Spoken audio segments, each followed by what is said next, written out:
यहाँ यस्तो रहेछ है। यो चाहिँ बुदुनेको सिन हो, जहाँ नयाँ ब्रिज बनिँदैछ त्यसकै अलिकति उसमा छ। यहाँ यस्तो लगाएको छ है। यहाँबाट सरर यो डोरीमा जाने हो, माथिबाट आउने हो, माथिबाट त्यहाँबाट चाहिँ यो डोरीमा सरर यहाँ आउने खेल्ने बनाएको रहेछ है। मजाको छ। पर यो ग्राउन्ड बनाइदिएको रहेछ। ऊ तपाईँहरूलाई बस्नुको लागि टेन्ट लगाइदिएको छ दामी पाराले। यस्तै रहेछ। अर्को के छ यहाँ,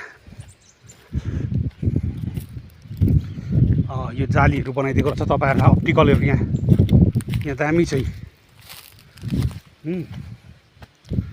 पक्का। यहाँ हेर्नुहोस्, यो खेल्न सक्नुहुन्छ तपाईँहरू, यो डोरीमा हिँड्न सक्नुहुन्छ तपाईँहरू। यो चाहिँ सब बुदुनेमा बनिँदैछ है। टक्कै पिकनिक गर्नुको लागि चाहिँ मजाको जग्गा तपाईँहरूलाई। यस्तै चाहिँ हेर्नुहोस् नजारा। अरू पनि देखाउने छु। यसरी बनिएको रहेछ है। यहाँ चाहिँ तपाईँहरूलाई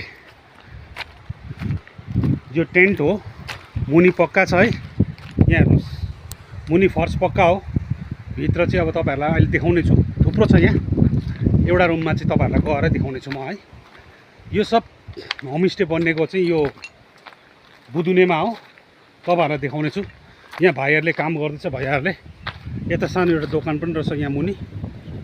यो पारि हाम्रो लेबर बस्नेहरू है।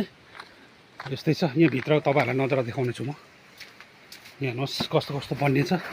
यो चाहिँ रुमभित्रको है। यो टेन्ट हो है। यहाँ पर्दा रहेछ टक्कै है। यहाँ हेर्नुहोस् यो पर्दा हो। तपाईँलाई ल्याट्रिन बाथरुम कस्तो रहेछ त्यो पनि देखाउने छु। अहिले त लाइट छैन है। टक्कै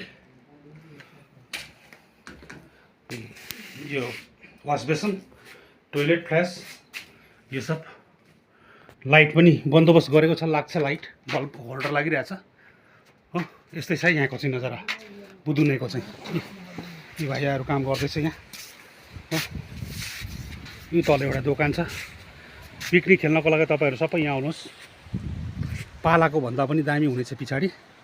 जस्तो यो रोड चालु हुन्छ है, त्यहाँबाट दामी हुनेछ। यो पारीको नजारा, यो लेबर बस्ने। यहाँ एउटा दोकान रहेछ है। यो भैयाहरूको बाइक। यहाँ माथि चाहिँ ब्रिज बनिँदैछ। ल तपाईँहरूलाई अब म अर्को सानो पहिलाको पुरानो झुले पुल देखाउने छु है।